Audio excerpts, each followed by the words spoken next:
Welcome all. Thank you so much for being here. My name is Tyler and this is a beginner handstand routine.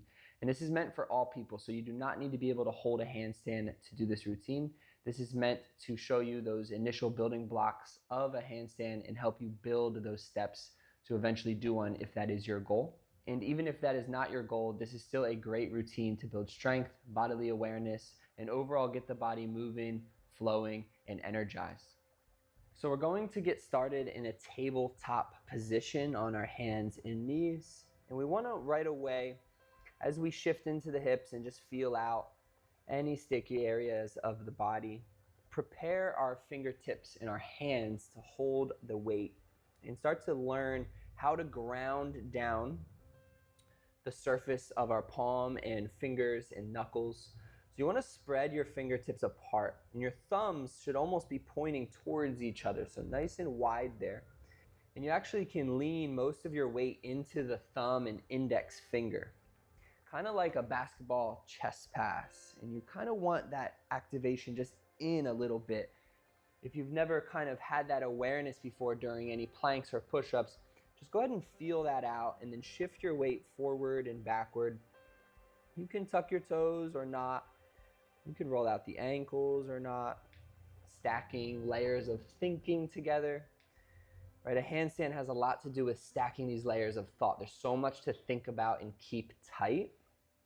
So we're just feeling out this lean into the wrists. And also you can start to feel out this rotation, the whole entire arm and elbow. So you're pivoting the eye of your elbow forward as you lean way into the wrists, right? And that can be an extra add-on to find some more space and control. And I'm emphasizing these movements a little bit. They don't need to be this big. I'm just showing you that relationship back and forth. Very good. So we're going to take our time, bring our knees together and sit on the knees. This can be a stretch for some people. It might feel really good and relaxing just to sit up straight for a moment. Give the wrists a little roll. And again, to warm up those wrists, we're going to flip the fingertips down and back. So we're getting a stretch now in the back of the hand and in the wrist, and you can kind of put your hand anywhere that's comfortable. If it's not comfortable to sit on your feet either, then you can just stay in a table and play with doing this one at a time. So wherever you are, just give that one more breath to play. You might wiggle your fingers as you hold the back of that wrist down. Not forcing anything, again, just feeling some type of stretch, creating some space in the hand. Very good. So we're going to come back to our table, widen the knees again. And right away, we're going to take a nice gentle twist. Left arm threads the needle right underneath the right until we can lay the whole body down. That right arm stays like a push-up, elbow stacked over the wrist, still continuing to keep that handstand hand and fingers as you relax your head and arm, and use that arm to press into a little bit of a twist. Nice little rotation. One more breath. And nice and slow, we'll inhale, just come back to both hands. And exhale, switch sides. So threading the needle, right arm comes down and through. Creating space between the shoulder blades. Adding a gentle push through that left palm and fingertips. For one more breath.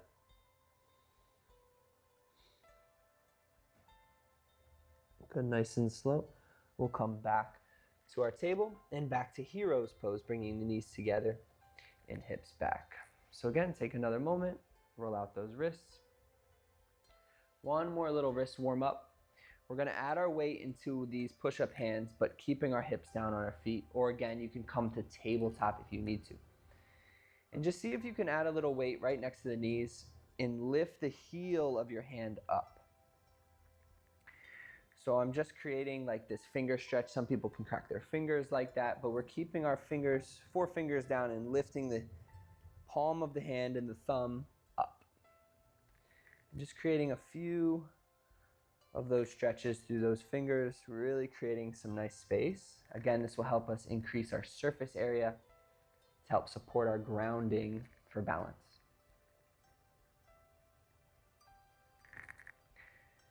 Very good. Moving into our first strength movement, we come back to tabletop, so widen the knees just a little bit. And we want to find a nice neutral spine, flat back. So you might move through some cat-cows. Big inhale to dip the belly down. And then exhale, we round the back and tuck the chin. All right, so you might move through one or two of those at your own pace so that you can find where the middle is, right? And just get a nice tight core, weight in the hands, pressure in the legs as well, the knees and the feet. And then lift your left hand just straight out in front of you. This is a tabletop Superman. So you want to feel the core in the upper back and the shoulder, and then we come back down. Good, inhale to lift the opposite arm. Feel the core bracing, pressing through bottom hand and reaching through top hand. And then exhale, come back down. We'll take a couple more of these. Big inhale. And exhale. You want to make sure the point of your chin is almost in front of your fingertips or right over top. So we're leaning our weight into our hand. And we come back and switch. So we're practicing adding some weight forward as we engage the core. And then we come back, right? Switching sides. Feel the upper back. Feel that energy. And we'll take one more on each side to even out. Very good. You might continue with this. For some, I want to throw it in here. If you want to step your legs out to a plank with your feet nice and wide, right? You might just hold your plank. This is option one, or option two is to come back to that initial tabletop Superman. Or you can try to shift your weight into one arm and lift one. So just like we were doing before, except now we're in a full plank, legs extended back. And the goal is to, again, keep the chin over the fingertips in front of the thumbs. Keep the hips in line with the heart. Okay, I'm going to show you an incorrect rep where we push our body back and lift the hips. Again, I'm going to show you an incorrect rep to even out. Right, this puts too much tension in the shoulder. We want to stay forward, hips down and tight, hips tucked, belly in.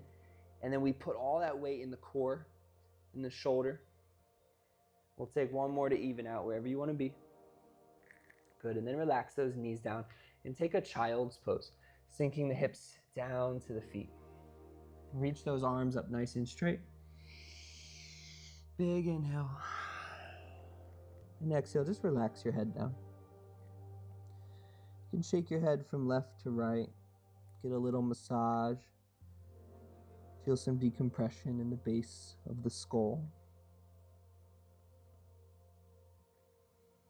Let the wrists have a little break. Option to bring your hands to prayer above head. So you'll walk your elbows a little closer together. And this is helping really stretch out those shoulders while keeping compression in the core, which is the same mobility needed to hold our handstand.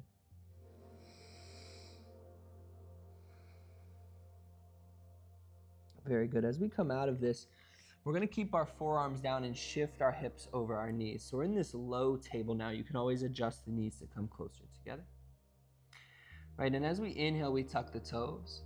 And as we exhale, we lift the knees and press the chest towards those thighs. Little squat in the knees. Good. Inhale, we shift forward and drop the hips down. As we exhale, we lift back up and press. So these little baby dolphin push-ups. Inhale, shift forward, tap the knees. Exhale, press through those arms and press your chest back. Good, two more there. Inhale, coming through. Tapping down, and exhale, pushing and pressing. One more. Inhale.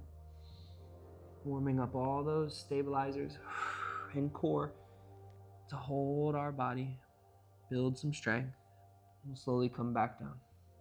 Right, as we inhale, just lift your whole body up to a kneeling position. Roll out the wrists, shake out the legs. We're gonna take one more table position, warm up here. Hands come down, toes tuck. Now you can keep your knees down for this if it's too hard to hold your knees up in the air. But if you want to be challenged, go ahead and try to just hike those knees up an inch or two. Feel the core, keep your weight in your hands, and you might be able to shift your weight and lift left hand up. Keep looking down as you try to rotate, but keep those hips trying to point down, knees low, and then we slowly switch. So again, work on those handstand hands, those fingers gripping the mat. As we shift our weight to the left, right hand comes high. We're trying to keep the knees and hips squared up as best we can, and then switch. We'll just take one more of these. Big breath in and out. Good, trying to keep that arm nice and vertical, nice and straight. Stack the arms, inhale, and exhale, we come back down. Beautiful, lift right up into downward dog. Pedal out the legs, open up those hamstrings. Shake the head, yes or no. So our downward dog is a perfect representation of a handstand. Our arms are straight up over our head. We're pushing the earth away, keeping the tailbone nice and high, the belly in. Okay, so take one more breath to feel that awareness. And we'll slowly just tiptoe to the top of the mat, finding forward fold. Again, just relax the chest on the thighs, a little bend in the knee, maybe a little sway from left to right. Just one more breath there to relax. Big inhale, halfway lift, flat back. Exhale, we fold. We're gonna heel toe our feet to be nice and wide, and so we can sink our hips down into a little yogi squat. Right, and your heels can be lifted. Right, for some, we might just be working on getting in this shape. For others, we can practice a little bit of balance. We're gonna bring our hands down. Flying frog. So you might know crow pose with the elbows on the triceps, but we are gonna work on flying frog, which is a little bit easier since this is a beginner guide. Those elbows come into the inner thighs, and we just add our weight and tuck into those elbows, lean our face down, and you might fly your feet for 3, for 2, and for 1, right? Take your time to try again if you need, or just roll out the wrists and breathe.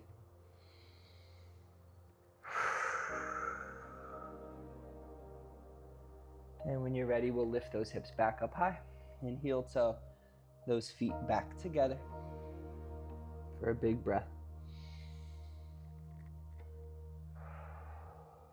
All right, we're gonna roll the body up nice and slowly to stand. Right, and as you inhale, reach your arms up and find a handstand shape. Whatever you think, breathe into that activation. Feel the belly stay tight. Squeezing the legs together. One more breath just to feel length. Good, then relax the hands to heart. Bow the head down, interlace the fingers, and roll out the wrists. So just a quick test of balance, also helping build us into handstand shapes and control. See if you can just lift one of your knees, doesn't matter which one, up into your chest, and squeeze it as tight as you can without bending your bottom leg or leaning back. Just squeeze tight and then switch. Right, balance is never perfect, so just feeling out where you are, how you feel today. Big squeeze and then relax. You can take one more if you need, or just a big breath. And we'll come back down. Big inhale, handstand. Exhale, we fold. Inhale to halfway lift. And exhale to fold. Okay, feet are gonna tiptoe back. We're gonna drop our knees right into hero's pose. You can always watch this first handstand drill where we actually get inverted if you need for a moment, and then you can join me. So the hands come down, we tuck our toes, and what we're gonna do is kind of arrive in a toe squat. So what we want to do is bring our hands close enough to the knees with our toes tucked to lift our knees off of the ground. Now this might be a good stretch for some people just to kind of sit inside, maybe try to balance into our toe squat. But when you're ready, those hands come down right in front of you. Find those handstand hands. There's no weight in them yet, so you're just taking your time to compress and feel the grounding. And what we're gonna do is try to just jump our hips high and then come back down. So I said jump, but at first you might just extend, put weight into your hands, a little pike, and then we come back down and add weight to the feet. So you might just transfer the weight into your hands as you straighten your legs, and then come back down, relax. So option to push up, kick your butt, and then come back down, right? Just a little jump, push, kick, come back down. Right, notice there's a little hang time there if you are truly pushing and straightening your arms with everything you got. As we exhale, we come back down. Right, you don't need to hold it. You don't need to stay there. You might just feel what it feels like to pop, kick, and come back. Feeling a little burn, little heat, little energy for 3, for 2, and for 1. Good, go ahead and relax those knees, relax those ankles, take a moment and breathe.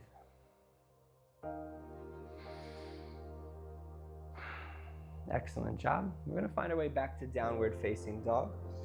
Lifting those hips high, shake out those hips one more time. Feel that blood flow. Open up the backs of the legs. And then we'll slowly stand back up to forward fold. Inhale, halfway lift, lengthen the spine. Exhale, relax. We'll slowly roll back up to stand. You can always reach those arms high. Find that handstand shape without leaning back. And then exhale, hands to heart. Beautiful, our last drill here. We're gonna take our right foot and step back. So we're gonna find a warrior 1. And it doesn't need to be strict. We're just spacing out the feet into a nice gentle lunge. Both feet can be flat for now. And you don't need a lot of space in between the feet either. But you do need some space in front of your front foot for your hands, yeah? So all we're gonna work on, and for some, again, it might just be lunging, and then think of a seesaw.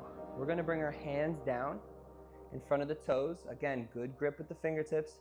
And we lift our back foot as those hands come down. And then we slowly drop the foot, lift the body. So this is option 1. Just find that control, drop the hands, lift the back leg, and then bend that knee in front to help lift back up. So you're working that hip out. Again, a lot of our handstand practice is flexibility. It's the perfect balance between our strength and flexibility. One of the most ultimate poses to test that. So just find that connection one more time. Good, and if you're ready, you might be able to just pop into an L shape. So we pop for a second and come right back down. For 3. Try to feel a little hang time and come right back down for 2. And for 1. Beautiful, stand back at the top of your mat. Shake it out. And we'll get right into the other side, left leg back this time. Warrior 1, again, just feel the shape, feel the stretch, feel your balance. And then hands come down. Exhale, lift that back foot. And then go ahead and drop that back foot. Bend that front knee. Inhale, lift. And exhale down. So feeling the stretch and activation first, a few reps. Inhale and exhale. Good, inhale and exhale. All right, option to pop. Just a little kick up. And the goal really, if you find that it's really hard, it's because when you pop up, your foot probably lands back, right? And then you're in a 3-legged dog instead of your warrior 1. So the goal when we pop up is to land our foot back right behind our wrists as best you can. That's where the core comes into play. That's where the flexibility comes into play. and a lot of strength in that leg to get low. Good. So take your time and play with any of those drills that felt good or you felt a good connection to, that you started to feel a little bit of hang time and pressure in the core. And obviously, if your joints are feeling good, then keep up the hard work. Also, if you're looking for a good cool down, you can check out this video right here, which will help wind you down really well. Otherwise, you can just take a nice seat, take a little meditation, a few deep breaths, or of course, lie flat on your back for a Shavasana. But that is all for this video today. I hope this helps you on your handstand journey. Let me know any feedback to help you further in the future, and I'll see you again soon. Namaste.